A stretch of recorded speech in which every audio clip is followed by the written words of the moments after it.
Halo semua, selamat datang lagi. Kali ini kita bakal bahas sesuatu yang dalam banget nih.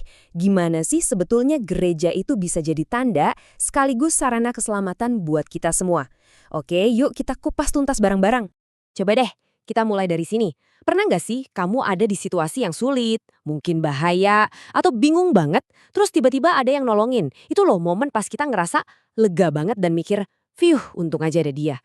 Nah, perasaan itu intinya pembahasan kita hari ini. Coba perhatiin deh, kita kan lihat tanda-tanda kayak gini setiap hari. Lampu merah, rambu dilarang stop, penunjuk jalan. Tujuannya simpel banget, cuma satu, ngejaga kita biar aman di jalan, biar nggak celaka. Nah, rambu-rambu ini adalah sarana keselamatan yang nyata banget di hidup kita. Nah, sekarang gimana kalau tanda keselamatan itu bukan benda mati?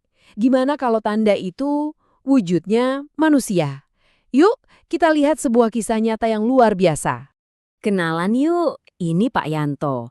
Beliau ini penjaga perlintasan kereta api. Tapi, ini bukan perlintasan resmi yang ada palang otomatisnya ya. Ini perlintasan yang sering dianggap liar, di mana nasib ratusan orang setiap harinya itu benar-benar bergantung sama Pak Yanto. Dan ini yang bikin salut. 20 tahun, bayangin, selama 2 dekade, Pak Yanto mendedikasikan hidupnya buat pekerjaan ini, menjaga nyawa orang lain di tempat yang sama selama itu. Luar biasa. Nah, alatnya, lihat deh, sederhana banget. Bukan teknologi canggih, bukan sensor otomatis, cuma seutas tali dan sebatang bambu. Dengan alat sesederhana ini, tanggung jawab yang dia pikul itu gede banget, menyangkut nyawa banyak orang. Pengorbanannya itu nggak main-main loh, penghasilannya nggak pasti, harus tahan banting di bawah panas terik dan hujan deras. Belum lagi harus ngorbanin waktu buat keluarga, malah sering banget kena omel pengendara yang nggak sabaran. Dan semua ini dia lakukan tanpa pamrih, cuma buat satu hal, keselamatan orang lain. Nah, disinilah poin pentingnya.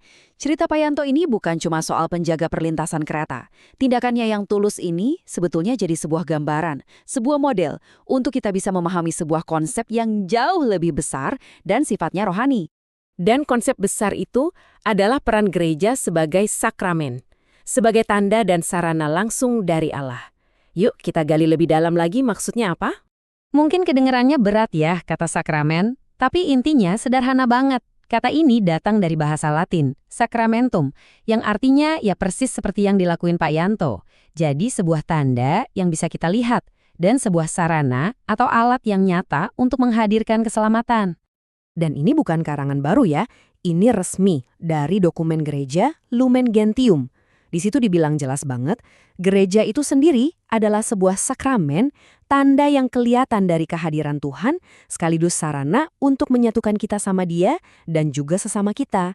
Jadi kalau kita bayangin perjalanan hidup kita ini kayak mau nyebrang rel kereta api yang sibuk buat menuju Tuhan. Nah, gereja itu fungsinya persis kayak Pak Yanto. Dia ada di sana untuk menjaga, ngasih tanda, dan nyediain jalan yang aman biar kita sampai tujuan dengan selamat. Oke. Kalau gereja itu Pak Yantonya. Terus tali sama bambunya apa dong? Apa sarana nyata yang disediain sama gereja? Nah, ini dia toolkitnya. Ada 7 sakramen. Masing-masing ini adalah cara yang konkret yang bisa kita alami di mana keselamatan dari Tuhan itu menyentuh hidup kita secara langsung. Mulai dari kelahiran rohani kita dibaptis sampai persatuan suci dalam perkawinan.